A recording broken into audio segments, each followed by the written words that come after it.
ఉంటది అంతే కదా. తప్పు ఎవరు చేసిన సరే వదిలేతే ఉండకూడదు కదా. ఎందుకంటే తప్పు చేసిన వదిలితే ఆ తప్పు రిపీట్ అవుతూనే ఉంటుంది.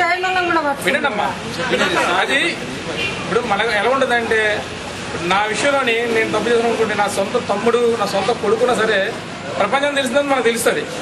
మన పిల్లలు మనం మంచిగానే ఉంటారు, కానీ అది మంచి చెడు అవునా కాదా అనేది కొద్దిగా టైం పడుతుంది.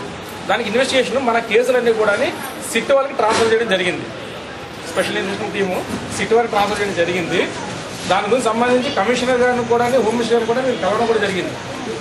మాకు క్లియర్ ఇన్స్ట్రక్షన్స్ ఎవరున్నారో ఐడెంటిఫై చేసిన తర్వాత వాళ్ళని అరెస్ట్ చేయండి. లేని వాళ్ళంటే ఎగ్జామ్ చేసి పంపిస్తారు. మీ ఇంటి పలానా వ్యక్తిని ఫర్ ఎగ్జాంపుల్ ఎవరో సూర్యప్రకాష్ రాజు ఉన్నారని అడిగినందుకు మాత్రం వాళ్ళు ఇన్వాల్వ్ అని కాదు. ఆ టైంలో ఉంటే వాళ్ళ నుంచి కొంత ఇన్ఫర్మేషన్ గురించి కూడా అడుగుతారు. దానితో మన వాళ్ళు భయపడో లేకపోతే పరిగెత్తవచ్చు.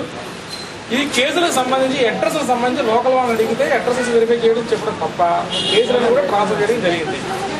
మీకు మరో విధంగా ఏమైనా సరే అంటే హెరాస్మెంట్ దుర్భాష రకరకాల అటువంటి ఏమైనా ఉంటే ఖచ్చితంగా నిజంగా ఏమైనా ఉంటే మా నోటీస్ తీసుకురండి, మేము చెప్తాం. ఉండమ్మా, చెప్తాం కదా. ఏదో మీ ఇంటికి జరిగినంత మాత్రాన పోలీసులు హెరాస్మెంట్ భాగం చేస్తూ చెప్పండి. ఉంటే ఉన్నారు, లేకపోతే లేరు, క్లియర్ చెప్పండి. దీనికి సంబంధించి మీకు హెరాస్మెంట్ చేయకూడదు. కానీ కేసు జరిగిన తర్వాత ఇన్వెస్టిగేషన్ జరగక తప్పదు, అసలు జరగక తప్పదు. ఎవరు ఇన్వాల్వ్ అయ్యారు దీని గురించి మనం మాత్రం పరిష్కారం కాదు.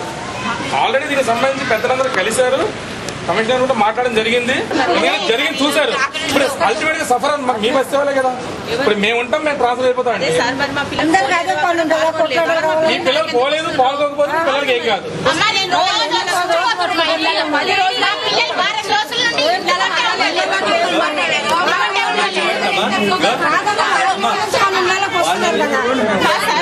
కొంతమంది పేర్లు ఉన్నాయి, కాలనీ ఉన్నాయి కదా, అవి కంపల్సరీ ఉండాలని లేదు.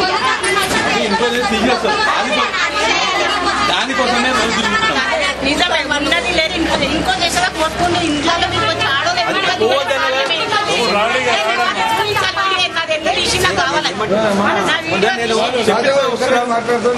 వచ్చిపోయిన దానికి ఎందుకు వచ్చిందంటే మేము కూడా ఎంక్వైరీ చేస్తున్నాము. ఇగో ఇళ్ళలో పోయినామని